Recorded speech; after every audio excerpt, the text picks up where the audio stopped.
ফিলিস্তিন স্বাধীন হও, স্বাধীন করো, বিশ্ব মুসলিম ঐক্য করো, ফিলিস্তিন স্বাধীন করো, ফিলিস্তিনে হামলা কেন, জাতিসংঘ জবাব চাই, এই স্লোগানের পরে আসবে।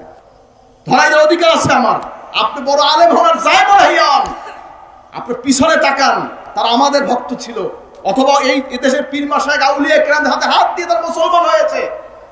বুঝতে হবে বাংলাদেশে পীর মাশায়েখকে বাদ দিয়া নিজেরা নতুন করে ইজত করবেন, বাংলাদেশের অন্য রাষ্ট্রের চিন্তা। বর্তমান পীর সাহেব হুজুর তিনিও কিন্তু রাগান্বিত হয়েছেন যে সকল স্লোগান আছে এখানে, ফিলিস্তিনি স্লোগান আছেন, তারপরে মানুষের স্লোগান আছেন, দেশের স্লোগান আছেন, কিন্তু নারে রিসালাত এর স্লোগানটি নাই কেন?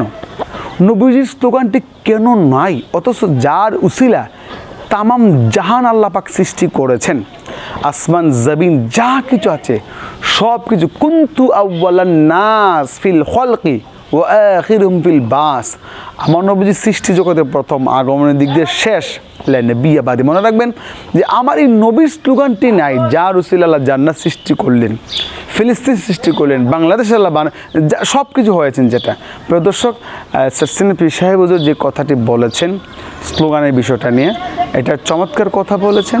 আমি বলবো সকলকে সার্সিনার দরবার শরীফ তিনারও আসলে দাওয়াত পেয়েছেন, সকলেই দাওয়াত পেয়েছেন। আশা করি সকলেই এই